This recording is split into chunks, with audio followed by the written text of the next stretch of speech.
మన తెలుగు టీవీ ప్రేక్షకులకు నమస్కారం. ఆరోగ్య సంజీవిని కార్యక్రమానికి స్వాగతం.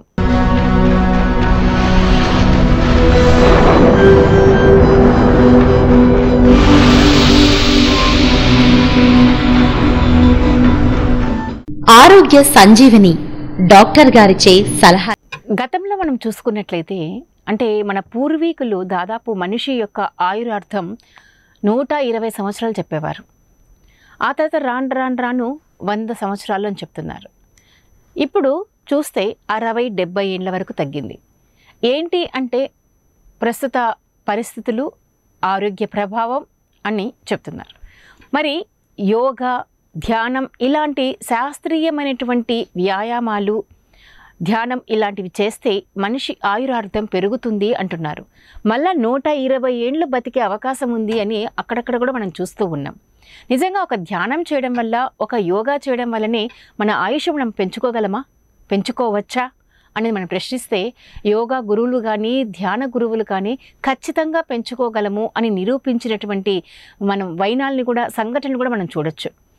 మరి అసలు ధ్యానం అంటే ఏంటి, యోగా అంటే ఏంటి, మరి ఈ రెండిటికి ఆ డిఫరెన్స్ని ఏ విధంగా మనం గ్రహించాలి, ఈ రెండింటి వల్ల మనకు వచ్చే ఉపయోగాలు ఏంటి అనే విషయాల గురించి కూలంకుషంగా ఈరోజు చర్చించడానికి మన స్టూడియోకి ఆహ్వానించాము శ్రీ పకీరయ్య గారిని.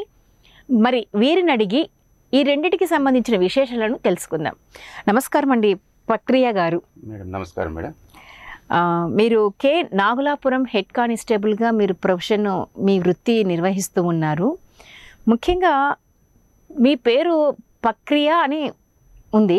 ఎందుకు సార్ పక్రియా అనేది ఒక పేరు కాదు నాకు తెలిసి, అసలు దీని వెనుక ఉన్నటువంటి విషయం ఏంటంటారు? మేడం నమస్కారం మేడం. నా ఒరిజినల్ పేరు వచ్చేసి మా తల్లిదండ్రులు మా దేహానికి పెట్టినటువంటి పేరు వచ్చేసి పకీరయ్య. అయితే స్పిరిచువల్గా ఈ ఆధ్యాత్మికం వచ్చిన తర్వాత ఆధ్యాత్మిక కార్యక్రమంలో భాగంగా ఉండడానికి నా పేరు పక్రియా అని ఒకరు సంబోధించడం వలన ఆ సంబోధాన్ని నేను నామకర్తంగా చేసుకున్నాను. ప్రక్రియ అంటే పరమాత్మని యొక్క క్రియలో భాగంగా ఈ జీవాత్మకు పెట్టుకున్నటువంటి పేరుగా నేను సార్థకం చేసుకొని ఆ రోజు నుంచి స్పిరిచువల్ నేమ్గా నేను ప్రక్రియ అని పిలుచుకుంటున్నాను మేడం. అంటే ఎప్పుడు మార్చుకున్నారు? ఆ రోజు నుంచి అంటున్నారు 2 years అవుతుంది మేడం. 2 years అంటే మొత్తం దాదాపుగా మీరు ఈ పిరమిడ్లో జాయిన్ అయిపోయి ధ్యానం పైన మంచి అవగాహన తెచ్చుకున్నప్పటి నుంచి మీరు పేరు మార్చుకున్నారా? అయితే నేను ధ్యానంలోకి వచ్చింది ఒక 20 years నుంచి ధ్యానం చేస్తున్నాను. ఓహో, ఓకే. 20 years నుంచి ధ్యానం చేస్తున్నాను. 20 years నుంచి ధ్యానం చేయడానికి కొన్ని పరిస్థితులు అంటే భిన్నత్వంలో కొంతమందికి రావడం, ఏకత్వంలో భిన్నత్వం, ఏకత్వంలో భిన్నత్వం, మానవులంతా ఒకటే అంటుంటే కొంతమందికి ఆర్థిక ఒడంబడికలు, ఆర్థికంగా భిన్నత్వము, కొంతమందికి కోట్లు డబ్బులు ఉన్నా కూడా అనారోగ్య పరిస్థితికి రావడము, ఎందుకు ఈ విధంగా జరుగుతూ ఉంది అనేటువంటిది కొంచెం బేరీస్ వేయడం వల్ల ఏదో జరుగుతూ ఉంది, ఇది ఆధ్యాత్మికంగా ఏదో తెలుసుకోవాలనే ఉద్దేశంతో నాకు అన్ని కార్యక్రమాలలో అంటే ఆధ్యాత్మిక కార్యక్రమాలు అంటే భక్తి యోగం కానీ, ఆటయోగం కానీ, క్రియాయోగం కానీ రకరకాల యోగాలలో అన్నీ మనం చవి చూసిన తర్వాత నాకు ధ్యాన యోగం అనేటువంటిది కాన్సెప్ట్ నాకు నచ్చి అప్పటి నుంచి కంటిన్యూగా ధ్యానం చేయడం జరిగింది. ఆ ధ్యానంలో కూడా నాకు కొన్ని అనుభవాలు వచ్చాయి. అంటే ధ్యానం చేస్తున్నప్పుడు నేను హాస్టల్ ట్రావెల్ అనేది ఒకటి, అంటే భౌతిక శరీరం ఇక్కడ ఉండి కూడా సూక్ష్మ పరంగా కొన్ని విజువల్స్ చూడాల్సి వచ్చింది. అప్పటి నుంచి నేను కంటిన్యూగా ధ్యానం చేయడము, ధ్యానం చెప్పడము, ఉద్యోగరీత్యా ఉద్యోగం చేసుకుంటూ ఉండడము. దీనివల్ల నేను 13 years నుంచి అంతకుముందు మాంసం తినేటోని, బాగా అన్ని రకాల మాంసం తినేటోని. శాకాహారం అంటే అహింసావాదం, ప్రతి మతం కూడా అహింసావాదం అనేటువంటి కాన్సెప్ట్ చెప్తోంది కాబట్టి ఈ అహింసావాదం నేను కూడా పాటించాలనే ఉద్దేశంతో 13 ఏళ్ల నుంచి నేను శాకాహారిగా మారాను. శాకాహారిగా మారుతూ ధ్యానం కంటిన్యూగా చేస్తూ, ధ్యానం చెప్తూ నా యొక్క ఉద్యోగరీత్యా కూడా నైతికంగా జీవనం కొనసాగించడానికి నా వంతు కృషిగా నేను చేస్తూ ఉన్నాను. పక్రియ గారు, ఇప్పుడు మీరు ఒక మాట అన్నారు, ధ్యానంలో నేను కొన్ని ఆస్ట్రాలజీ అంటే కొన్నింటిని విచిత్రమైనటువంటి ఒక వింత అయినటువంటి విషయాలను చూశాను, అప్పటి నుంచి నేను రెగ్యులర్గా ధ్యానం చేస్తున్నానని చెప్తున్నారు కదా, అసలు ఏంటి ఆ విశేషాలు, ఆ అనుభవాలు మాతో షేర్ చేసుకుంటే? ఖచ్చితంగా మేడం. ఎందుకంటే అంతకుముందు యోగా చేసేటోని, యోగాలో జపం చేసేటోని, తర్వాత అంటే ఓం అని చెప్పడం అట్లాంటివి చేసేటోని. తర్వాత ఈ యోగ సూత్రాలు అనేటువంటి పతంజలి యోగ సూత్రాల గురించి కొంచెం స్టడీ చేయడం జరిగిందనమాట. నాకు వచ్చిన అనుభవం ఏమంటే ఆ రోజు 20 years కింద 10 నిమిషాలు మాత్రమే ధ్యానం చేసేటోని. ఆ రోజు భగవద్గీత చదివి 10 నిమిషాలు ధ్యానం చేసి కొంచెం మామూలుగా దినచర్య ప్రారంభించేటోని. ఆ దినచర్యలో భాగంగా 10 నిమిషాలలో నాకు 5 నిమిషాలు ఆలోచన రహిత స్థితి వచ్చిన తర్వాత నాకు భూమండలం అంతా కూడా నేను ఆక్రమించుకున్నాను అనేటువంటి వైబ్రేషన్ నాలో స్టార్ట్ అయింది మేడం. ఆ విధంగా ఒక 2 minutes తర్వాత బాడీ నాకు తేలికైంది. బాడీ తేలికై ఎక్కడో నేను లేచిపోతున్నట్లుగా, అంటే నా బాడీ ఇక్కడ ఉన్నట్లుగా నాకు కనిపించడం లేదు, బాడీ ఎక్కడో లేచిపోతున్నట్లుగా అనేటువంటి భావన నాకు వచ్చింది. దానివల్ల ఏమవుతుందంటే మనం ఈ బాడీ అనేది ఈ నశ్వరం అనేది ఇది ఇప్పటివరకే ఈ భూమి మీద ఉన్నంత వరకే ఇది పనికొస్తుంది. నిజంగా ఉన్నది ఏదంటే లోపల ఉన్న సూక్ష్మ శరీరమే. ఆ సూక్ష్మ శరీరమే నేను అనేటువంటి భావన కలిగి ఉన్నదే సూక్ష్మ శరీరము. ఆ సూక్ష్మ శరీరాన్ని నేనుగా చూసుకున్నప్పుడు నేను విశ్వంలో పోతున్నట్లుగా, అంటే అది శూన్యంలో ఉంది, ఆ శూన్యంలో నేను పోతున్నట్లుగా అనేటువంటి భావన నాకు కలిగింది. అప్పటి నుంచి ఇంకా కొన్ని విజిబుల్స్ వస్తాయి అనేటువంటి, ఆ తర్వాత కూడా చాలా మెడిటేషన్ చేసుకుంటే కంటిన్యూ చేసుకుంటా, అంటే గంటల తరబడి మెడిటేషన్ చేసుకుంటాను. అటువంటి విజిబుల్స్, అటువంటి అనుభవాలు మళ్ళా 3 times వచ్చాయి మళ్ళీ. అందుకోసము ఇంకా ఏమనంటే కంటిన్యూగా చేయడం వల్ల మనం మరణాంతరం జీవితం, మరణాంతరం తర్వాత ఏమైతే ఉన్నాయో వాటిని చూడడానికి కనిపించవచ్చు, అంటే మన సంకల్పాన్ని బట్టి అవి కనిపెడతాయి అనేది నాకు ఒక అవగాహన వచ్చింది. అయితే మొత్తానికి ఈ అనుభవాలు నేను దృష్టిలో పెట్టుకొని మళ్ళీ ఈ అనుభవాలతో పాటు ఇంకా కొన్ని చూడాలనేటువంటి ఉద్దేశంతో కంటిన్యూగా నేను కొన్ని, అంటే ఇది ఇట్లా అనుభవాలు రావాలంటే నిజ జీవితంలో కొన్ని మార్పులు రావాలి. నాకు అంతకుముందు అన్ని అలవాట్లు ఉండేటివి, సిగరెట్ అలవాటు ఉండేటివి, రకరకాల అలవాట్లు ఉండేటివి. అవన్నీ కూడా 20 ఏళ్ళు తర్వాత ఒక 15 ఏళ్ళకు నేను మానుకున్నాను. సిగరెట్లు తాగడం కానీ, అది గుట్కాలు కూడా వేసుకున్నట్టు అవి మానుకున్నాను, మాంసం తినట్టు మాంసం మానుకున్నాను. సాత్విక జీవితాన్ని ఆ అనుభవంతో నేను ఆ సాత్విక జీవితాన్ని అనుభవించడానికి నాకు అది దోహదపడింది ఆ అనుభవాలు. అటువంటి అనుభవాలు మళ్ళా చూడాలనేటువంటి ఉద్దేశంతో, అంటే ఈ ప్రాపంచికంలో మగ్గితే నేను ఆధ్యాత్మికంగా ఎదగలేను, ఆధ్యాత్మికంగా అనుభవాలు నాకు రాకపోవచ్చేమో అనే ఉద్దేశంతో కొన్ని ఆరోగ్య సూత్రాలు పాటించడంలో భాగంగా నేను వాటన్నిటిని మానుకోవడం జరుగుతుంది. ఇప్పుడు మీరు చెప్పారు ధ్యానంలో కూర్చున్నప్పుడు నేను చాలా చూశాను, శూన్యాన్ని చూశాను, అంటే నేను ఎక్కడో ఉన్నట్లు నాకు భ్రమ కలిగింది అంటున్నారు. మనము బాగా డీప్ స్లీప్లో ఉన్నప్పుడు కొన్ని కళలు మనకు చాలా చిత్రాతి విచిత్రంగా వస్తుంటాయి. మరి అది కూడా ఒక భ్రమలాగా అనుకోవచ్చు కదా? కళ అనేది భ్రమ అనుకుంటాం కదా, అది కూడా ఒక భ్రమలాగా అనుకోవచ్చు కదా? మీరు అడిగిన ప్రశ్న కరెక్ట్, మంచిదే మేడం. నేను అది ఎరుకతో ఉంటుంది, ఇది ఎరుక ఉండదు. కళ అనేది మనసు చేసేటువంటి కొత్తగా క్రియేట్ చేసుకుంటుంది. అంతకుముందు మనసు ఏమైతే మనం దినచర్యల్లో భాగంగా మనం చేసి ఉంటున్నామో, అంటే మనం నెగిటివ్ థింకింగ్లో ఉండి ఏదైనా మనకు జరగరానిది ఏదైనా జరిగి మన మైండ్ డిస్టర్బ్ అయ్యి స్ట్రెస్ అయి ఉండి మనకు కళ వచ్చిందంటే మనకు కళలో కూడా స్ట్రెస్ అయినట్లు అనేటువంటి కళలే వస్తాయి. ఇంకొకటి ఏమంటే కళలో మనకు తెలియంది ఏది కూడా రాదు. మన చుట్టూ ఉన్న పరిసర ప్రాంతాల వాళ్ళే వస్తారు. అంటే మన మనసుకి ఏదైతే తెలిసి ఉంటుందో వాళ్ళు మాత్రమే వస్తారు, మిగతా వాళ్ళు రారు. ఇక్కడ ఉన్న నరేంద్ర మోడీ కూడా రావచ్చు, ఎందుకంటే మనకు తెలుసు కాబట్టి. ఇక్కడ మన చుట్టుపక్కల ఉన్న బంధువులు కూడా రావచ్చు, వాళ్ళు మనకు తెలుసు కాబట్టి. తెలియని వాళ్ళు కళలోకి రావరు, ఎందుకంటే మనసుకు అనేటువంటి చిత్తంలో ఇవన్నీ కూడా నమోదై ఉండవు. ఏదైతే నమోదైంది ఉంటుందో వాటిని మాత్రమే కళలోకి వచ్చేస్తాయి. అంటే మనసు అనే దాన్ని కొత్తగా ఒక లోకాన్ని క్రియేట్ చేసుకుంటుంది. ఇది అట్లా కాదు, మనకు ఎరుక ఉంటుంది కానీ ఈ శరీరం అంతా కూడా హైడ్ అయిపోతుంది. నేనున్నాననేటువంటి భావన వస్తుంది, అది ఆత్మస్థితి అనేటువంటిది ఒక ఇది వస్తుంది. కాబట్టి ఇది మనసు చేసే కళ అనేది మనసు చేసేటువంటి క్రియ. అంటే ఈ మనము అంటే పగలు పూట ఏదైతే మనం తిరిగి చేసింటామో వాటినే మైండ్లోకి వచ్చి, అంటే మనం డిస్టర్బ్ అంటే డిస్టర్బ్కు వచ్చినటువంటి కళలు. మనం మంచిగా పాజిటివ్ థింకింగ్లో ఉంటే పాజిటివ్ కళలు. పాజిటివ్ కళలు ఎట్లుంటాయంటే ఎవరైనా నరేంద్ర మోడీ వచ్చి శాలువ కప్పి నువ్వు శబాస్ మంచి కార్యక్రమంలో ఉంటున్నావు అన్నట్లుగా కళలు రావడము. డిస్టర్బ్ లేవుంటే ఎవరో నీకు తిట్టి లేదంటే ఒక పాము వెంటబడము, అట్లాంటివి. అంటే మనసుకు సంబంధించినటువంటి కళ అనేది మనసుకు సంబంధించినది. ఈ యొక్క నాకు వచ్చినటువంటి ఈ అనుభవం మాత్రం ఆత్మకు సంబంధించినది అనేది నా మీ ఆలోచన. అది భ్రమ కాదు అనేది ఒకటి, భ్రమ కాదు అని రూఢిగా చెప్తున్నారు. ఓకే, ఇక్కడ ఒక చిన్న క్వశ్చన్ వేస్తానండి, మరి చెప్పండి మేడం, నో ప్రాబ్లం. ఇప్పుడు మీరు అన్నారు కదా, ఇప్పుడు మనకు కళ వచ్చింది అంటే మన మనసు ఎవరినైతే నమోదు చేసుకుంటుందో, మన మనసు ఎవరినైతే పరిశీలించింటుందో ఆ సంబంధించిన విజువల్సే మన కళలో ఉంటాయి అని చెప్తున్నారు. సో మీరు ధ్యానం గురించి తెలుసుకోవాలనుకున్నప్పుడు, తెలుసుకుంటున్నప్పుడు, వింటున్నప్పుడు మీకు అనేకమైనటువంటి విషయాలు, ప్రాపంచిక విషయాలు తెలియచేస్తూ ఉంటారు గురువులు. మీరు అవన్నీ వింటూ ఉంటారు.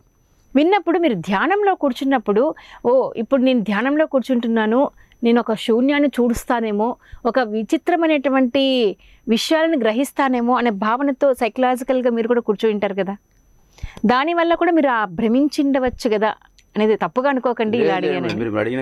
మీరు అడిగిన ప్రశ్న కరెక్టే. నేనే ఇప్పుడు నా భావన అంటే శూన్యం అని చెప్తున్నా కాబట్టి అది ఏం లేదు. నేనేమని చెప్తున్నానంటే మీరు భ్రమ అనుకోవచ్చు. ఎందుకంటే ఒక శుంకులమ్మ కనపడింది, ఓకే, మీరు శుంకులమ్మ గుడికి పోయారు కాబట్టి మీరు విజిబుల్ చూశారు కాబట్టి మీకు కనపడుతుందని మీరు చెప్పవచ్చు.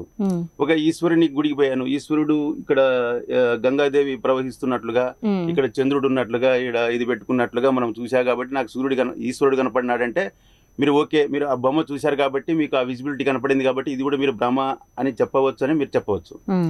నేను చెప్తున్నది ఏమంటే శూన్య స్థితిలో ఉన్నాను ఇక్కడ, నాకు ఎవరు కనపడలేదు. ఇది ఈజ్ నాట్ భ్రమ, ఇది ఎరుక.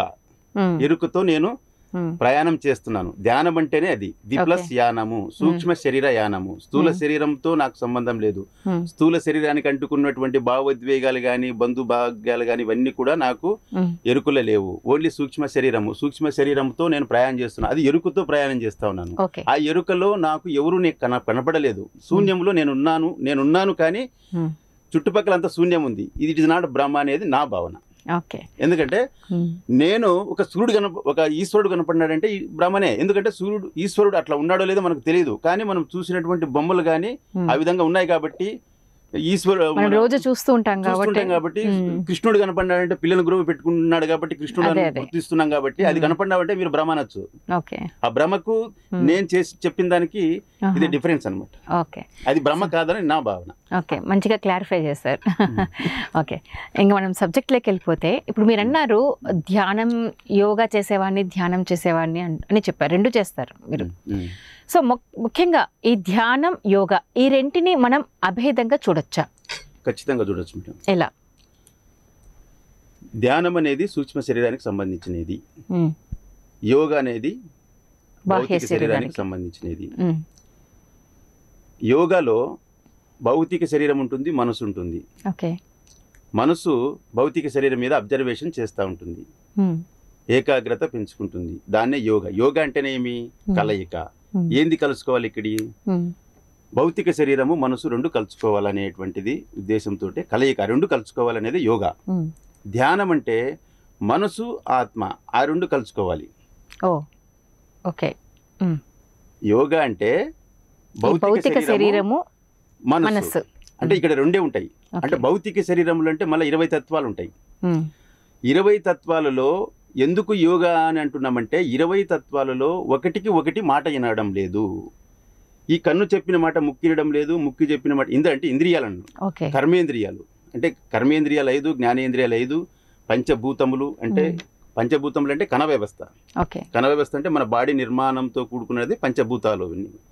పంచభూతాలు, పంచ విషయేంద్రియాలు అంటే శబ్ద స్పర్శ రూప రసగంధాలు అనేటివి, కర్మేంద్రియాలు 5, జ్ఞానేంద్రియాలు అంటే మొత్తం 20 తత్వాలతో కూడుకున్నదే భౌతిక శరీరం. ఆ భౌతిక శరీరము ఒకటికి ఒకటి మాట్లాడడం లేదు. వీటన్నిటిని కంట్రోల్ పెట్టడానికి ఒక మనసు అనేది కావాలి. మనసు ఒకటి చెప్తే ఒకటి వేరే చేస్తా ఉన్నాయి. అవన్నిటిని ఒక తాటి మీద తీసుకురావడానికి యోగా. యోగా అంటే కలయిక. ఏమి కలుసుకోవాలంటే అన్నిటిని ఒకటే తాటి మీద కంటే మనసు తాటి మీదకి రావాలి. మనసు ఎప్పుడైతే సంసిద్ధంగా తయారవుతుందో అప్పుడు ఆత్మ గురించి కలయిక జరగాలి ఇక్కడ. ఈ యోగా అంతా కూడా ఈ భౌతిక శరీరానికి ప్లస్ మనసుకి రెండు ఎప్పుడైతే కలిసి, మనసు అనే దాన్ని గుర్తించాలంటే శరీరం అనే దాన్ని నిర్వీర్యం చేయాలి, స్టాప్ చేయాలి. అంటే ఏకాగ్రతగా కూర్చోబెట్టాలి, స్థిరంగా కూర్చోబెట్టాలి, నిశ్చల స్థితిలో కూర్చోబెట్టాలి. నిశ్చల స్థితిలో కూర్చోబెట్టాలంటే ఎక్కువ టైం తీసుకుంటుంది. ఎక్కువ టైం తీసుకుంటాలంటే ఈ బాడీకి ఫ్లెక్సిబుల్ అవసరము. బాడీకి ఫ్లెక్సిబుల్ అవసరం అంటే యోగాసనాలు వేయాలి. యోగాసనాలు వేయడం వలన పతంజలి చెప్పినటువంటి యోగాసనాలు 8 సూత్రాలలో యమ నియమాలంటే యమ అంటే అహింస, సత్యము, అస్థేయం, అపరిగ్రహము, బ్రహ్మచర్యము. అహింస అనేది సామాజిక నియమాలు, అంటే సమాజంతో మనం ఏ విధంగా మెలుచుకోవాలని ఫస్ట్ అహింసనే ఉంది, అంటే శాకాహారం సంబంధించింది. ఓకే. సత్యము అంటే సత్యాన్ని పలకాలి. ఇవన్నీ కూడా మనము సమాజంతో ఏ విధంగా ఉండాలి అనేది. అహింస, సత్యము, అస్థేయము, అపరిగ్రహము, బ్రహ్మచర్యము, ఇవి యమ అంటాము. ఇవి సామాజిక నియమాలు. వ్యక్తిగత నియమాలు వచ్చేసి శౌచము, సంతోషము, స్వాధ్యాయము, తపహ, ఈశ్వర ప్రణిధానేన అనేటువంటిది మన సెల్ఫ్ కంట్రోల్గా ఎట్లా ఉండాలి అనేటువంటిది ఈ నియమాలు చెప్తా ఉన్నాయి. అంటే యమ అనేది సామాజిక నియమాలు, ఈ నియమ అనేదానికి వ్యక్తిగత నియమాలు. వీటన్నిటిని ఎప్పుడైతే మనం కంట్రోల్లో పెట్టుకుంటామో అప్పుడు ఒక ఆసనం వేసుకోవాలి, ఆసనానికి రావాలి. అంటే మూడవది ఆసనం. యమ, నియమ, ఆసన, ప్రాణాయామము, ప్రాణాయామం అంటే మనం శ్వాస మీద ధ్యాస అనేదానికి ఒకటి కాన్సెప్ట్. ఈ ఆసనము అంటే యోగ పతంజలి చెప్పినటువంటి ఆసనాలలో ఇవన్నీ కూడా ఎన్ని రకాలు ఉన్నాయో అవన్నీ ఆసనాలు చేయడం వలన ఈ ప్రాణాయామం అనేది నీకు దాని మీద కాన్సన్ట్రేషన్ పెట్టినప్పుడు బాగుంటుంది అనేటువంటిది ఒకటి. తర్వాత యమ, నియమ, ఆసన, ప్రాణాయామము, ప్రత్యాహారము, ధారణ, ధ్యానము. ధ్యానం అనేది 7వ సబ్జెక్ట్ కాడ ఉంది. అంటే ఇవన్నిటిని కూడా భౌతిక శరీరానికి సంబంధించి యోగాలో ఒక ప్రాధాన్యత సంపాదించుకున్న తర్వాత, ఒక గోల్ సంపాదించుకున్న తర్వాత అప్పుడు ధ్యానం స్టార్ట్ చేయాలి. ఆ ధ్యానం ఎందుకు స్టార్ట్ చేయాలంటే సమాధి అనేది లాస్ట్ ఉంది, సమాధి స్థితికి రావాలి. నేను చెప్పేది శూన్యం స్థితి. అప్పుడు నాకు ఎరుకలేదు, నేను ఉన్నాను కానీ నాకు నాకు శూన్యంలో ఉన్నాను, నేను ఉన్నాను కానీ నేను శూన్యంలో ఉన్నాను. సమాధి స్థితి అంటే అదే. ఓకే. సో మీ భాషలో మీద ఎలా అయితే మా భాషలో అంటే కామన్ పీపుల్కి అర్థం ఈ విధంగా ఏంటంటే మీరు చెప్పింది ఫస్ట్ యోగా అంటే శరీర ఆసనం చేయడం వల్ల శరీరాన్ని అంతటిని ఏకం చేసి మనసుతో ఏకీభవించి ఒక స్థిరమైన స్థితికి తీసుకురావడానికి యోగా ప్రక్రియ ఉపయోగపడుతుంది. అది ఎప్పుడైతే వస్తుందో దాని తర్వాత ధ్యానంలోకి వెళ్ళాలి అనేది మీ కాన్సెప్ట్, అంతే కదా? అంటే రెండు ఒకటే కానీ కొంచెం అంటే ఎక్సర్సైజ్ మాదిరిగా. ఓకే. ఫిజికల్ ఎక్సర్సైజ్ అంటే ఆసన సిద్ధి అంటారు. ఆసన సిద్ధి రావాలి. ఆసన సిద్ధి వచ్చినప్పుడు అంటే ఎంతసేపని కూర్చుంటాడు. ఇప్పుడు హిమాలయాలో కూర్చునేటోళ్ళు రోజుల తరబడి ఎట్టనే కూర్చుంటుంటారు, అది ఆసన సిద్ధి అంటారు. ఆసన సిద్ధి రావడానికి, బాడీ ఫ్లెక్సిబుల్ కావడానికి యోగాసనాలు అనేటివి వేయాల్సిందే. ఆ యోగాసనాలు వేయడం వల్ల ఆసన సిద్ధిలో వస్తుంది. ఇప్పుడు మనము మెడిటేషన్ ధ్యానం చేస్తున్నాం మేడం, ధ్యానం చేస్తున్నప్పుడు అంటే కాళ్ళు పట్టుకపోతాయి, దాని మీద కాన్సన్ట్రేషన్ పెరుగుతూ ఉంది. దాని మీద కాన్సన్ట్రేషన్ పెట్టడం ఏమవుతుంది, ధ్యానం సరిగా కూర్చోవడం లేదు. కాబట్టి ఇవి ప్రాక్టీస్, సాధన. అంటే ఫస్ట్ వామప్ ఉన్నట్లు, వార్మింగ్ ఎక్సర్సైజ్ ఉన్నట్లు యోగా. తర్వాత యోగాలో 7వ సబ్జెక్టు ధ్యానం ఉంది. ధ్యానం తర్వాత సమాధి స్థితి ఆటోమేటిక్ గా వస్తుంది. ఆ ధ్యానంలో 2 ఉన్నాయి అనేది, మనసు, ఆత్మ ఉంది అనేది. సమాధి స్థితికి రావాలంటే ఈ ధ్యానంలో మనసు కూడా హైడ్ కావాలి, అప్పుడు సమాధి స్థితికి వెళ్తుంది. మనసు కూడా మనసుతో ఆత్మ ఏకమైనప్పుడే సమాధి స్థితికి వెళ్తుంది అనేది ఈ పతంజలి చెప్పినటువంటి యోగ సిద్ధాంతాలలో భాగం. అంటే దాంట్లో ఇది ఉంది, దీంట్లో ఇది ఉంది. మరి భగవద్గీతలు కూడా చెప్పాడనమాట. సమం కాయం శిరోగ్రీవం ధారయన్న చలం స్థిరం సంప్రేక్ష నాసికాగ్రం స్వం దిశ నవలోకయాన్ అనేటువంటి సమం కాయం శిరోగ్రీవం. శిరోగ్రీవం అంటే తల, శిరస్సు, ఈ గ్రీవం అంటే గొంతు, ఇవన్నీ చక్కగా పెట్టుకొని ధ్యానం చేయమని చెప్పేసి ఈ యొక్క శ్లోకం ఉద్దేశం. అది చక్కగా ఉండడానికి, ఎక్కువసేపు కూర్చోవడానికి ఏం చేయాలంటే ఇది చేయాల్సిందే. ఓకే. సో బాగుంది. ఇప్పుడు చాలామంది ఇప్పుడు మీరు 2 చేస్తున్నారు కాబట్టి మీరు రెండింటికి మీ శరీరం అయితే అనుకువగా ఉంటుంది, ట్యూన్ అయిపోయి ఉంటుంది యోగాకి, ధ్యానానికి. కానీ చాలామంది యోగానే చేస్తారు, ధ్యానం చేయలేరు. కొద్దిమంది ధ్యానమే చేస్తారు, యోగా చేయలేరు. మరి అటువంటిప్పుడు ఆ సమాధి స్థితిని చేరుకోగలుగుతుందా ఈ శరీరం? చేరుకోలేరు మేడం. ధ్యానం చేస్తేనే సమాధి స్థితికి చేరుకుంటాం. యోగా చేయడం వల్ల సమాధి స్థితికి చేరుకోలేము. అయితే ప్రాణాయామం చేయడం వల్ల సమాధి స్థితికి చేరుకోవచ్చు అనేటువంటి కొన్ని కాన్సెప్ట్స్. అంటే ఎట్లా క్రియాయోగం ద్వారా, ప్రాణాయామం అంటే క్రియాయోగంలో ఒక భాగమే. ప్రాణాయామం అంటే శ్వాస మీద ధ్యాస పెడతారు. శ్వాసని రకరకాలుగా కుంభిస్తారు. ఇడనాడి, పింగళ నాడి మధ్యన సుషుమ్న నాడి, ఇడనాడి వెంట ఇక్కడ తీసుకుని వస్తారు. మనం యాక్చువల్గా మేడం ఇప్పుడు ఇది ఏమంటే ఇది సూర్యనాడి, చంద్రనాడి, ఒక 2.5 పడుతుంది, చేంజ్ అవుతుంటుంది. అంటే మనిషికి కదా 100 ఏండ్లు ఎట్లా ఆయుస్ ఉంటుందో ఈ శ్వాస కూడా అట్లా ఆ విధంగా ఆయుస్ ఉంటుంది అనమాట. 2.5 గంటల తర్వాత మళ్ళీ చేంజ్ అవుతుంటుంది. అంటే మానసిక స్థితిని బట్టి కూడా తొందరగా చేంజ్ అవుతుంది. అంటే మనం బాగా యాక్టివ్గా ఉన్నామనుకోండి, ఎప్పుడైతే యాక్టివ్గా ఉన్నామో ఇది ఇడనాడు నుంచి వెంటనే మారిపోతుంది, సూర్యనాడికి వచ్చేస్తూ ఉంటుంది. అంటే మనం గమనించుకుంటూ పోతా ఉండాలి. అంటే అలా గమనించుకోవాలి అంటే ఏ విధంగా గమనించాలి, అది ఎలా చేంజ్ అవుతుంది? మీరు శ్వాస మీకు ఏది ఫ్రీగా నడుస్తుందో ఆ నాడి అంటే మనకు నడుస్తుంది అన్నట్లు. ఓహో, చూడండి, బరువుగా నడుస్తుంది, అది ఫ్రీగా నడుస్తుంది. అంటే ఫ్రీగా ఏది నడుస్తే దాని మీద మనకు దాసం వాళ్ళ 2.5 తర్వాత అది మారుతుంటది. ఓహో, ఇక్కడ ఏమంటే ఇడనాడి పింగళ నాడి మధ్యన సుషుమ్న నాడి ఉంటుంది. ఏది ఈ వెన్నపూస సుషుమ్న నాడి అంటే అది ఆస్ట్రల్ నాడి. మనం ఎక్కువసేపు కూర్చున్నప్పుడు ఏమవుతుందంటే ఈ నాడీ వ్యవస్థ అంతా కూడా సుషుమ్న నాడికి వచ్చేస్తుంది. యాక్చువల్గా పత్రిసార్ కాన్సెప్ట్ అది ఏం కాన్సెప్ట్ అంటే ధ్యానంలో శ్వాస మీద ధ్యాస, ఆలోచన రహిత స్థితి. ఆలోచనలు ఎప్పుడైతే తగ్గిపోతాయో, మనం శ్వాస మీద ధ్యాస, ఆలోచనలు ఎప్పుడు తగ్గుతాయి? శ్వాస మీద అంటే ఇక్కడి నుంచి 12 అంగుళాలు శ్వాస నడుస్తూ ఉంటుంది. తర్వాత 10 అంగుళాలు, 8 అంగుళాలు, 6 అంగుళాలు, 4 అంగుళాలు, తర్వాత ఇక్కడ స్థిరం అవుతుంది. అంటే ఆన పాణ సతి అంటారు. శ్వాస అనేది ఆస్ట్రల్ వెంట నడుస్తుంది. అంటే ఎప్పుడైతే ఇక్కడ సమస్థితిలోకి వచ్చేస్తుందో ఈ యొక్క శ్వాస అనేది ఆస్ట్రల్లోకి వెళ్ళిపోతుంది. ఆస్ట్రల్లోకి వెళ్ళిపోయినప్పుడు ఈ బాడీ నాకు ఉన్నట్లుగా కనిపించదు. అప్పుడు ఆస్ట్రల్ ట్రావెల్ జరుగుతుంది అనమాట. అంటే ఇది శాస్త్రీయ పఠన. నాకు యాక్చువల్గా కూడా అనుభవం లేక ఈ విధంగా వచ్చినప్పుడు కూడా మనకి ఈ విధంగా తెలియదు. తర్వాత మనకు వచ్చింది కాబట్టి పుస్తకం చదివిన తర్వాత మనకు అనేది మనకు తెలుస్తుంది. మనకు వచ్చింది, మనం అనుభవించింది ఇది. తర్వాత మన పుస్తక పఠనం చేసిన తర్వాత ఇదే ఉంది. మన పుస్తక పఠన చూసిన తర్వాత మనకి ఇది వచ్చింటే ఆ మైండ్ లో నీకు అడిగిన క్వశ్చన్ అదే అన్నమాట. ఏదైతే బుక్ చదివి ఉంటామో ఆ బుక్ లో నుంచి చదివిన తర్వాత మనకు అనుభవాలు వచ్చినప్పుడు ఆ బుక్ లో మనకు వచ్చింది భ్రమ అనేది మనకు అనుకోవచ్చు. కానీ నాకు వచ్చిన తర్వాత నేను పత్రిసార్ యొక్క కాన్సెప్ట్ చూసిన తర్వాత ఓహో సేమ్ ఈక్వల్ గా ఉన్నాయనేటువంటిది నేను గమనించాను. తర్వాత దీన్ని ఏమంటారంటే శ్వాస మీద ధ్యాస అంటే ప్రాణాయామము, ఆలోచన రహిత స్థితి. ఆలోచనలు తగ్గిపోతాయి. ఆలోచనలు తగ్గిపోయినప్పుడు అంటే ఇది జీరో స్థితికి సమస్థితికి వస్తుంది, ఆనాపాన సతి స్థితికి వస్తుంది. తర్వాత నాడీ మండల శుద్ధి జరుగుతుంది మేడం.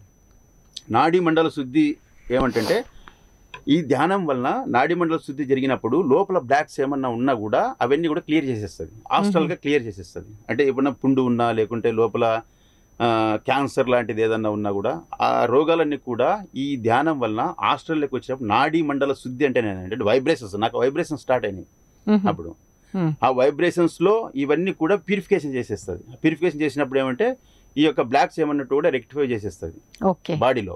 నాడీ మండల శుద్ధికి రావాలి. మనం రాకోకుండా నేను ధ్యానం చేస్తున్నా నాకు రోగం బాగా కావాలంటే కాదు.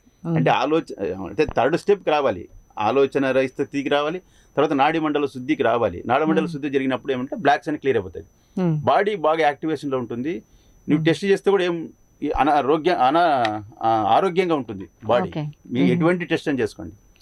తర్వాత అప్పుడు నాడీ మండల శుద్ధి జరిగిన తర్వాత అప్పుడు ఆస్ట్రల్ ట్రావెల్ లోకి అంటే సుషుమ్న నాడి వెంట నీ యొక్క బాడీని ఇది చేసిన తర్వాత అప్పుడు ఆ ట్రావెల్ జరగచ్చు. ఇంకా అది దివ్య దృష్టి కావచ్చు, ఏదైనా కావచ్చు. తర్వాత అనుభవాలు ఎవరి అనుభవాలను బట్టి, ఎవరు సాధనను బట్టి వాళ్ళకు ఆ విధంగా వస్తుంది. అంటే కాన్సెప్ట్ అంటే ఇది మేడం. ఓకే. సో ముఖ్యంగా ఇప్పుడు మీరు అన్నారు నాడీ మండల స్థితికి వెళ్తే శరీరంలో ఉన్నటువంటి ఎటువంటి బ్లాకేజెస్ అయినా తగ్గిపోతాయి అని చెప్తున్నారు. బాగుందండి. మరి మొక్కై వంగనిది మానై వంగుతుందా అంటారు కదా.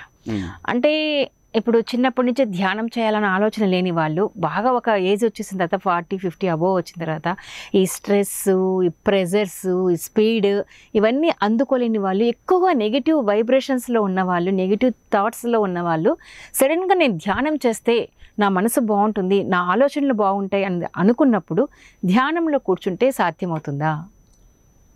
సాధ్యమవుతుందంటే మేడం యాక్చువల్గా ఎవరి వయసు ఎంత ఉందో అన్ని నిమిషాలు చేయాలి. ఓకే. 12 ఏళ్ళ అబ్బాయి 12 నిమిషాలు చేస్తే ఎంత శక్తి వస్తుందో 40-50 ఏళ్ళు ఉన్న వాళ్ళు అంత నిమిషాలు చేయాలి, అంతే శక్తి వస్తుంది. అంటే పిల్లలకు ఎందుకు అంత శక్తి వస్తుందంటే పిల్లల్లో ఆలోచనలు తక్కువ ఉంటాయి, ఆలోచనలు తక్కువ ఉంటాయి. మన 40 ఒక కౌమార దశ వచ్చిన తర్వాత వ్యామోహ కోరికలు ఇది అయిన తర్వాత అది కుండలి శక్తి మాయచే కప్పబడుతుంది అన్నట్లు, అంటే అజ్ఞాన దశలోకి వెళ్ళిపోతుంది అన్నట్టు గ్రహించే శక్తి అనేది తగ్గిపోతూ ఉంటుంది అనమాట. వయసు పెరిగే కొద్దిలో తగ్గిపోతూ ఉంటుంది. కాబట్టి ఏకాగ్రత కూర్చోవడానికి కొంచెం టైం పడుతుంది. వయసు ఎక్కువ ఉన్న వాళ్ళు ఏమవుతుందంటే ఎక్కువసేపు ధ్యానం చేయాల్సి వస్తుంది. ధ్యానం అయితే కంపల్సరీ 50 ఏళ్ళు 60 ఏళ్ళు వచ్చినా కూడా ధ్యానం అయితే చేయాల్సిందే. ఎప్పుడు నీవు స్పిరిచువల్ వే నీకు ఒక ఉంది అని తెలుసుకోవాలనుకున్నప్పుడు, ఆధ్యాత్మికంగా నేను ఒకటి చవి చూడాలనుకున్నప్పుడు, ఆత్మ పరమాత్మ అంటే ఏమి తెలుసుకోవాలనుకున్నప్పుడు, మరణాంతర జీవితం అంటే ఏమి తెలుసుకోవాలనుకున్నప్పుడు, థర్డ్ ఐ అంటే ఏమి తెలుసుకోవాలనుకున్నప్పుడు, నేను తర్వాత ఏమవుతానని తెలుసుకోవాలనుకున్నప్పుడు ఖచ్చితంగా ధ్యానం చేయాల్సిందే. ధ్యానం తప్ప వేరే మార్గం లేదు.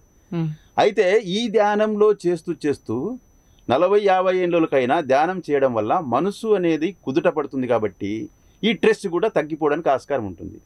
అంటే ఫిజికల్ బాడీ కూడా నీకు యాక్టివేషన్లో ఉంటుంది. ఏదైనా మాట్లాడాలన్నా కూడా, ఎవరితో మాట్లాడాలన్నా కూడా నీవు ఫ్రీగా మాట్లాడడానికి ఆస్కారం ఉంటుంది. అంటే ఏకాగ్రత అనే పట్టు మనం ధ్యానంలో కూర్చున్నప్పుడు మనం కొంచెం చవి చూసింటాం. కాబట్టి మనం ఎవరితో మాట్లాడాలన్నా, ఎవరితో చేయాలన్నా, ఏదైనా ఒక విపత్తు జరిగినప్పుడు సడన్గా రియాక్ట్ కాకుండా దాన్ని కొంచెం ఆలోచన చేసుకొని దాని మీద రియాక్ట్ కావడం జరుగుతుంది అనమాట. అదే నిజ జీవితానికి ఉపయోగపడుతుంది, ఇక్కడ నీ ఆరోగ్యానికి ఉపయోగపడుతుంది, ప్లస్ ఆధ్యాత్మికంగా కూడా నువ్వు మరణాంతర జీవితం గురించి తెలుసుకోవడానికి ఉపయోగపడుతుంది. ఇక్కడ 3 బెనిఫిట్స్ ఉన్నాయి.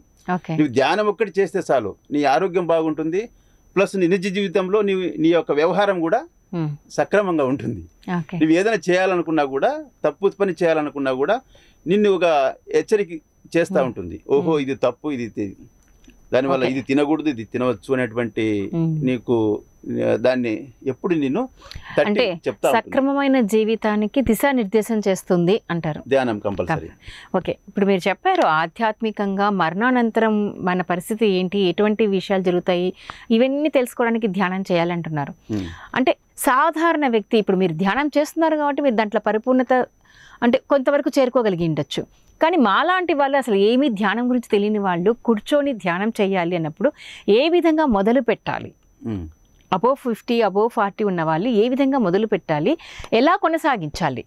ఆ సింపుల్ టెక్నిక్స్ ఉంటాయి కదా, దేనికైనా కూడా సింపుల్ అంటే ఉంటుంది. ధ్యానం అంటే స్థిర సుఖాసనంలో కూర్చోని లేదు. ఇప్పుడు కాళ్ళు వంగవు కొంతమందికి, 60 ఏళ్ళలో 50 ఏళ్ళ వాళ్ళకు కాళ్ళు వంగవు. అటువంటి వాళ్ళు ఏం చేస్తారంటే మామూలుగా కుర్చీలో కూర్చొని కళ్ళు మూసుకొని శ్వాస మీద ధ్యాస పెట్టుకోవచ్చు.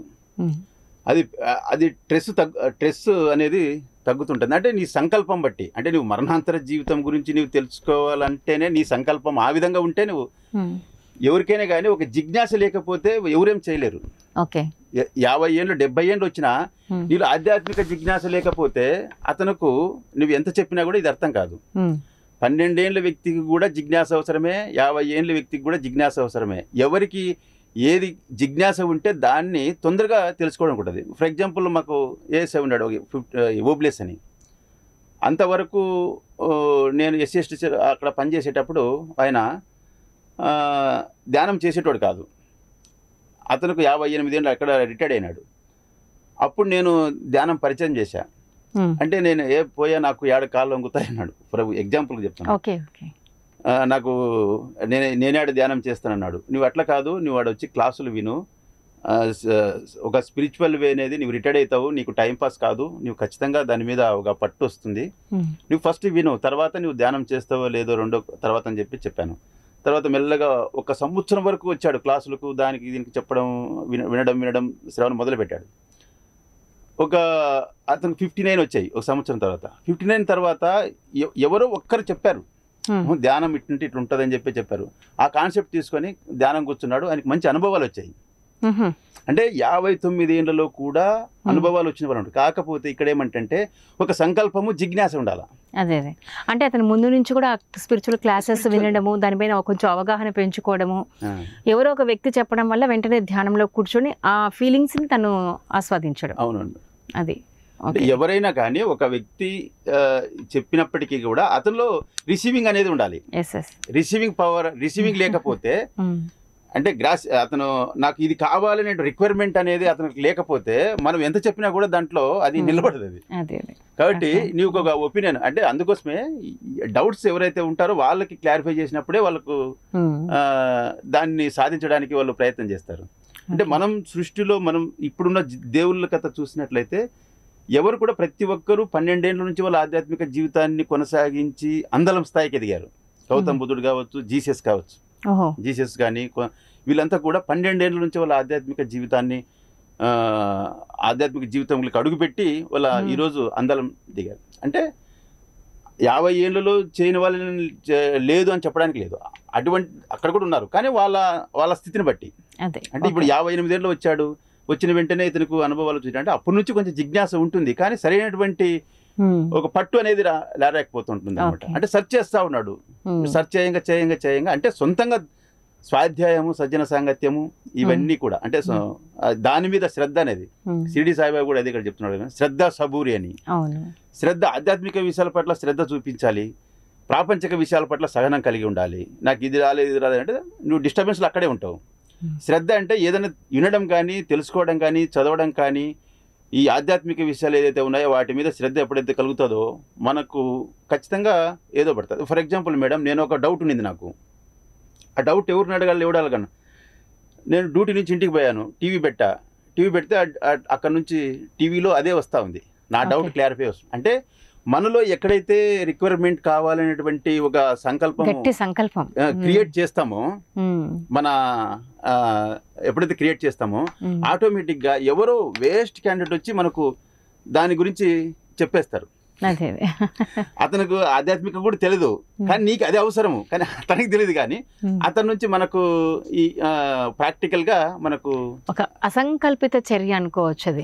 అంటే మన మనస్సులోని విషయాన్ని ఏదో తెలుసుకోవాలనుకున్న కోరికను ఎదుటి వాళ్ళు అనుకోకుండా మనకు తీర్చేసినట్లు. అంటే గురువుగా వచ్చేసి చెప్పేస్తా ఉంటాడు, అతను గురువుగా భావిస్తారు. కానీ అతనికి దాని విషయంలో కొంతవరకు పట్టుండొచ్చు, కొంత పట్టుకోలేకపోవచ్చు. కానీ అతను చెప్పడము ఇతనిలో ఉండేటువంటి క్వశ్చనింగ్ ఆన్సర్ అక్కడ నుంచి వస్తుంటుంది అనమాట. అంటే ఒక టీవీ రూపంలో కానీ, ఒక గడ్డిపూస రూపంలో కానీ, ఎవరో ఒక బంధువు వచ్చి, లేకుంటే అతనికి తెలియని వ్యక్తి కూడా వచ్చి ఈ విధంగా ఉంటుందని చెప్పడం అనేటువంటిది జరిగినప్పుడు అతనుకు బుల్లెట్ మాదిరి పడుతుంది అనమాట మనసులో. అప్పుడు దాన్ని సాధన గట్టి ఫస్ట్ మన రిక్వైర్మెంట్ అనేది మన మనసులో నుంచి రావాలి. ఫలాన్ని మనం ఏది చేసుకో, అది చేయకపోతే మనకు ఇంకోటి ఏమంటే ధ్యానంలో అందల స్థాయి మెత్తాలంటే విశ్వాసం కలిగి ఉండాలి, జ్ఞానం ఉండాలి, పట్టుదల ఉండాలి, కృషిలో ఉండాలి, శ్రమ ఉండాలి, బద్ధకం లేకుండా. ఇవన్నీ కూడా చాలా ఆధ్యాత్మికం అంత సులువైంది కాదు. అది సూక్ష్మమే ఉంటుంది. అహం బ్రహ్మస్మి తత్వమసి, నేను బ్రహ్మనే, నేను దేవుణ్ణి అని చెప్పుకుంటే ఉంటుంది. కానీ దాన్ని తెలుసుకోవడానికి చాలా కష్టపడాల్సి వస్తుంది. సూక్ష్మంలో మోక్షం అంటారు కదా, సూక్ష్మంలో మోక్షం అంటే సూక్ష్మంలో మోక్షమేమో కనపడతా ఉంటుంది, కానీ దాని గురించి ఆచరించడానికి చాలా కష్టమైన పని. గట్టి సంకల్పంతోనే ఇది సాధ్యమవుతుందనే విషయం మనకు తెలిసిన విషయమే. మరి ముఖ్యంగా ప్రక్రియ గారు, ఇప్పుడు జనరల్గా పోలీస్ డిపార్ట్మెంట్ అంటేనే చాలా ఒత్తిడి ఉంటుంది. మరి ఇప్పుడు మీరు దాదాపుగా 20 ఏళ్ళ నుంచి ధ్యాన ప్రక్రియ చేస్తున్నారు కాబట్టి మీకు టెన్షన్స్ అవన్నీ ఎలా ఫేస్ చేస్తున్నారు మిగతా వాళ్ళతో, మీ కోలీగ్స్తో కంపేర్ చేసుకుంటే? ఇప్పుడు ఉన్న మేడం, నాకు ఈ బంధాలు కానీ, ఈ ఉద్యోగ బంధం కూడా నేను తాత్కాలికంగానే భావనలో నేను వచ్చాను. ఈ ఉద్యోగం కూడా ఈ తాత్కాలికమే. ఏ ఉద్యోగం చేసేటప్పటికి బంధుత్వాలు కానీ వీళ్ళందరూ కూడా తాత్కాలికంగానే ఎప్పుడైతే మనకు భావన ఉంటుందో అవి నావేనంటేనే నావి కాపాడుకోవడానికి నేను ప్రయత్నం చేయాలి. ఇక్కడ బంధాలు కానీ, ఇక్కడ ఉన్న ఉద్యోగం కానీ, ఇక్కడ ప్రాపర్టీస్ కానీ ఎప్పుడైతే నావేన భావనలో నేను ఉంటానో వాటిని కాపాడుకోవడానికి, వాటిని పెంచుకోవడానికి నేను ప్రయత్నం చేయాలి. అవన్నీ లేకున్నప్పుడు నేను ఐఎమ్ ఫ్రీ. నిజ జీవితంలో, ఉద్యోగంలో కానీ ఆ స్ట్రెస్కు నేను గురికాను ఏ జరిగింది. కాబట్టి ఇదంతా నాకు ఇక్కడ నుంచి నేర్పించిందంటే ఓన్లీ ధ్యానమే. నా ఏకాగ్రత పట్టులో ఉన్నప్పుడు, ఏకాగ్రతలో ధ్యానం చేస్తున్నప్పుడు, ఆ ధ్యానంలో వచ్చినటువంటి ఆలోచనలకు క్వశ్చన్స్కు ఆన్సర్ వెతుక్కోవడం, నాలో నుంచి నాకు వచ్చినటువంటి ఆన్సర్స్ వెతుక్కోవడంలో, దాన్ని ఆచరించడానికి ప్రయత్నం చేసే భాగంలో నేను స్ట్రెస్కు తగ్గించుకోవడానికి నేను ప్రయత్నం చేశాను, చేసుకుంటున్నాను కూడా. స్ట్రెస్ని తగ్గించుకుంటున్నా నా ఉద్యోగరీత్యా. ఈ స్ట్రెస్ తగ్గించుకోవడానికి కూడా మాకు ట్రైనింగ్ సెంటర్లో, ఇప్పుడు ట్రైనింగ్ చేస్తూ ఉంటారు కదా, ట్రైనింగ్ సెంటర్లో కూడా ధ్యాన క్లాసులు పెడతా ఉంటారు. పోలీస్ డిపార్ట్మెంట్లో ధ్యాన క్లాసులు. నేను ఒక ఈ ట్రైనింగ్ సెంటర్ ఉన్నప్పుడు మా డిఎస్పీ ఇన్ఛార్జ్ ఉండేవాడు. ఎవరైనా మాస్టర్ని పిలిపి అంటే యోగా మాస్టర్ని, ధ్యాన మాస్టర్ ఇద్దరిని పిలుచుకుపోయి ఒక 10 నిమిషాలు ధ్యానం చేపించాము, 10 నిమిషాలు యోగా చేపించాము, యోగాసనాలు చేపించాము, సూర్య నమస్కారాలు అవి. తర్వాత ఒక 10 నిమిషాలు ధ్యానం చేపించాము. అందులో భాగంగా ఇప్పుడు డిపార్ట్మెంట్లో కూడా మాకు ఈ డిపార్ట్మెంట్ పరంగా చూస్తే మాకు చాలా అవసరం. ఎందుకంటే ప్రతిదీ సమాజంలోకి మనం పోయినప్పుడు బందోబస్తు రీత్యా ఎవరో ఒక మాట అంటూ ఉంటారు. ఆ స్ట్రెస్ అది అయినప్పుడు మన మనసు అతలాకుతలం అవుతుంటుంది. కొంచెం ఓపిక చాలా అవసరం. ఈ ఓపిక చాలా అవసరం కాబట్టి మా డిపార్ట్మెంట్లో కూడా చాలా మంది ముందుకు వస్తూ ఉన్నారు. ఈ మా డిపార్ట్మెంట్లో పనిచేస్తే కర్నూలు డిపార్ట్మెంట్లో హోంగార్డ్ ఎస్పీ గారు కడపలో ఆయన ఉన్నప్పుడు ఒక పిరమిడ్ కట్టించేసి అక్కడ ఉన్న పోలీస్ ఫ్యామిలీస్కి, అక్కడున్న కుటుంబాలు, అక్కడున్న trainees, police constables trainees, police వాళ్ళు అక్కడ పోయి ధ్యానం చేసుకోవడానికి అక్కడ పిరమిడ్ కూడా కట్టించాడు ఆయన. అవునా? సో ఇప్పుడు అది కొనసాగుతూ ఉందా? అందరూ కూడా ఖచ్చితంగా. ఇప్పుడు మీరు అన్నారు కదా యోగా ధ్యానం ప్రతిరోజు చేయించే వాళ్ళము ట్రైనింగ్ లో అనేసి, ఇప్పుడు కూడా కంటిన్యూ అవుతుందండి? అంటే ట్రైనింగ్ అప్పుడు జరుగుతుంది, సపరేట్ యోగా క్లాస్ అని పెడుతున్నారు. యోగా క్లాస్ పెట్టించి యోగా క్లాస్ తదనంతరం ఒక 10 నిమిషాలు ధ్యానం చేపిస్తున్నారు. ఇప్పుడు జరుగుతున్నాయి. యోగా క్లాస్ సపరేట్ గా పెడతారు. ఓకే. యోగా క్లాస్ తదనంతరం ఒక 10 నిమిషాలు ధ్యానం. 10 నిమిషాల ధ్యానం మనసు అనేది ఎప్పటికైనా కానీ కొంచెం ప్రశాంతమైనటువంటి వాతావరణం కల్పిస్తూ ఉంటుంది. అంటే మనసు ఏకాగ్రతగా మనం పెట్టుకున్నట్లయితే మనం స్ట్రెస్కి గురి కాకుండా సమాజంలో మనం డ్యూటీ పరంగా కానీ అన్ని రకాలుగా బాగా చేసుకోవచ్చు. ఫ్యామిలీస్లో ఇష్యూస్ కూడా ఉంటాయి. ఫ్యామిలీస్లో కూడా నువ్వు స్ట్రెస్కి గురి కాకుండా ఇది కావచ్చు. బయట డ్యూటీ పరంగా కూడా స్ట్రెస్ కాకుండా, ఎందుకంటే ఎక్కువ డ్యూటీలో ఉంటే ఫ్యామిలీస్ ఇదైపోతాయి. అంటే మొత్తానికి ధ్యానం చేయడం వల్ల కూడా పాజిటివ్ యాటిట్యూడ్ ఎప్పుడైతే శరీరంలో ఉంటుందో, మైండ్లో ఉంటుందో, ప్రతి దాంట్లో కూడా మనం పాజిటివ్ని చూసినప్పుడు మన మనసు ఆటోమేటిక్గా ప్రశాంతంగా ఉండిపోతుంది. ఖచ్చితంగా మేడం. అదే మరొక విషయం ఇక్కడ ప్రస్తావించాలనుకుంటున్నానండి. మరి ఒక ధ్యానమైన, ఒక యోగా అయినా ఒక మతానికి సంబంధించింది అంటారు చాలామంది. అది కరెక్టే అంటారా? మరి లేదు మేడం. ఇప్పుడు పతంజలి యోగా రాశాడు. పతంజలి యోగా మాస్టర్ ఏ కులమైనా, ఏ మతమైనా ఆయన తాత్వికవేత్త. నేను ఇక్కడ చెప్తున్నది ఏమంటే, ఆస్తికులు, నాస్తికులు, శాస్త్రీయులు, ఆధ్యాత్మికవేత్తలు, తాత్వికవేత్తలు. తాత్వికవేత్తలకు ఏ మతాలు ఉండవు. తాత్వికవేత్తలు అంటే తత్వం నెరిగిన వాళ్ళు, సత్యమైనటువంటి జ్ఞానంలో ఆ తత్వం ఏదైతే పట్టు ఉంటుందో ఆ పట్టు నెరిగిన వాళ్ళు. ఆ తత్వము దైవతత్వం, మానవత్వంతో ఉన్న వ్యక్తి దైవతత్వంతో ముడిపడిన సత్ తత్, ఆ తత్వం నెరిగిన వాళ్ళు తాత్వికవేత్తలు. ఆయన రాసినది. ఆ తాత్వికవేత్త ఏ మతానికి సంబంధించిన వాళ్ళు అది మంచిదని హిందూ మతం వాళ్ళు తీసుకొని అది హిందూ మతంలో భాగం అని అంటే అది పొరపాటది. హిందూ మతంలో భాగం అని అంటే అది పొరపాటది. తాత్వికవేత్త ఆయన తాత్వికవేత్త కాబట్టి అది మానవాళికి హేతుబద్ధమైనది. అది యోగా అనేది, యోగాసనాలు అనేటివి మానవాళికి హేతుబద్ధమైన హితం కోరేటువంటి సిద్ధాంతం. అది యోగాసనాలు అనేటివి మానవాళి ఫిజికల్గా అంటే ఆరోగ్యానికి సంబంధించినది. మానవాళి స్ట్రెస్ గురి కాకుండా ఏకాగ్రత వైపు జనజీవనం బాగా కొనసాగించడానికి ఉపయోగపడే విధంగా ఉండేది యోగ శాస్త్రం. కాబట్టి అది ఏ మతానికి సంబంధించినది కాదు, ఏ మతాన్ని కూడా మనం ఆపాదించకూడదు. ఓకే. అది తాత్వికవేత్తల యొక్క సిద్ధాంతాలు నూరిపోస్తున్నటువంటి సిద్ధాంతం. అది అందరికీ. ఇంకొక విషయం అండి, ఇప్పుడు యోగాసనాలు చేసేటప్పుడు ఆడవాళ్ళు నెలసరి సమయంలో యోగాసనాలు చేయకూడదు అంటే ఒక శరీరానికి సంబంధించిన ప్రక్రియ కాబట్టి శరీరానికి అది అనుకూలంగా ఉండదు కాబట్టి చేయకూడదు అని చెప్తారు. ఓకే, అది సైంటిఫిక్గా కానివ్వండి, లేదంటే శారీరకంగా అది ఒక మనకు ఇబ్బంది కలిగించే పరిస్థితి కాబట్టి ఆడవారికి. మరి ధ్యానం అనేది మనసుకు సంబంధించిన విషయం. నెలసరి సమయంలో ధ్యానం చేయొచ్చా? ఖచ్చితంగా చేయొచ్చు. ఎందుకంటే చాలామంది అంటుంటారు ధ్యానంలో అంటే దైవ చింతనతో చేస్తాం కాబట్టి ఆ టైంలో చేయకూడదు అంటారు. నీవు దైవత్వంతో నీవు నిండి ఉన్నప్పుడు నీకు జరిగే చర్యలన్నీ కూడా దైవత్వానికి సంబంధించినవి. నెలసరి కావచ్చు, మోషన్ కావచ్చు, వాంతి కావచ్చు, ఇవన్నీ కూడా what goes into the body it's are holy అంటే పవిత్రమైనవి. బయటకు వచ్చేటివన్నీ కూడా పోవాల్సినవి అవి పోతా ఉన్నాయి. మనం ఏదైతే ఇప్పుడు అపవిత్రం అనేది ఎవరు క్రియేట్ చేశారు? మనం క్రియేట్ చేసాం దాన్ని. నెలసరి అనేది ఇప్పుడు అదే నెలసరి 9 నెలల తర్వాత బిడ్డగా వస్తుంది, దాన్ని పవిత్రంగా చూస్తున్నాం.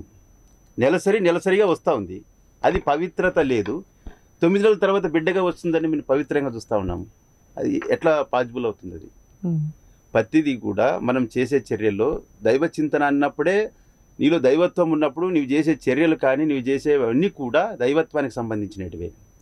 మనము ఎక్కడైనా కూర్చొని ధ్యానం చేసుకోవచ్చు, ఏ పరిస్థితిలో ఉన్నప్పుడు కూడా ధ్యానం చేసుకోవచ్చు. ధ్యానానికి దానికి సంబంధించలేదు. కాకపోతే ఏమంటే ఒక సంకల్పము, అంటే ప్రశాంతమైనటువంటి వాతావరణంలో కూర్చుంటే మనసు ఏకాగ్రత వైపు తీసుకెళ్తుంది అనేది ఒకటి. ఇప్పుడు అవి న్యాచురల్గా జరిగేటువంటి విషయాల్లో గుడి దగ్గరకు పోకూడదు, పూజ చేయకూడదు, ఒక 5 రోజులు దూరంగా ఉండాలి అంటే ఇప్పుడు సైంటిఫిక్ రీజన్ ఏమంటే ఏదైనా డస్ట్ కానీ ఒక బ్లడ్ కానీ వేరే రకరకాలుగా ఏమైనా ఉన్నప్పుడు అవి సైంటిఫిక్గా కొంచెం అనారోగ్యానికి పరిస్థితికి వస్తుందనే ఒక కాన్సెప్ట్ తప్ప ఇది అపవిత్రం అని ఏనాడు కూడా మనం చెప్పకూడదని. అది న్యాచురల్స్, అవి న్యాచురల్స్. దాన్ని మనము ఒక మగవాడు ఒక దీన్ని క్రియేట్ చేశాడు, అది అపవిత్రత అని. లేడీస్ క్రియేట్ చేయలేదు, మగవాళ్ళు క్రియేట్ చేస్తారు. అది తప్పు. అది న్యాచురల్స్ని వాళ్ళంటి కట్టి పెట్టడానికి గుడికాడికి పోకూడదు, నువ్వు పూజ చేయకూడదు, తులసి చెట్టుకు నువ్వు నీళ్లు పోయకూడదు. ఏమవుతుందండి తులసి చెట్టుకు నీళ్లు పోస్తే? నెలసరి వచ్చినప్పుడు పోచడం వల్ల ఏమవుతుంది? నీలో సంకల్పం మంచిదైనప్పుడు ఎప్పుడు కూడా ప్రకృతి ఏం చెప్తుందంటే నీలో సంకల్పం, నీవు చెడు అనుకుంటే చెడు అంతే. వాళ్ళు క్రియేట్ చేశారు కాబట్టి నువ్వు చెడు అనుకుంటున్నావు. నువ్వు ముందుకు తీసుకోవాలి, ఇది ఈజ్ నాట్ చెడు కాదు, ఇది న్యాచురల్స్, ఇది న్యాచురల్గా జరగాల్సింది కాబట్టి జరుగుతూ ఉంది. ఇది సర్వసాధారణమైన విషయము. దీని విషయంలో ఆధ్యాత్మిక చింతనకు ఏమాత్రం అడ్డు కాదు అనేటువంటి భావన నీలో కలిగి ఉండి నువ్వు నీకేం కాదు, ఎవరికేం కాదు. మనం క్రియేట్ చేసుకున్నాం, అది అపవిత్రత అనేటువంటి భావన మనం క్రియేట్ చేసుకున్నాం. తరతరాలుగా వస్తున్నటువంటి భావన ఇది. అపవిత్రత అనేది తరతరాలుగా వస్తున్న భావన.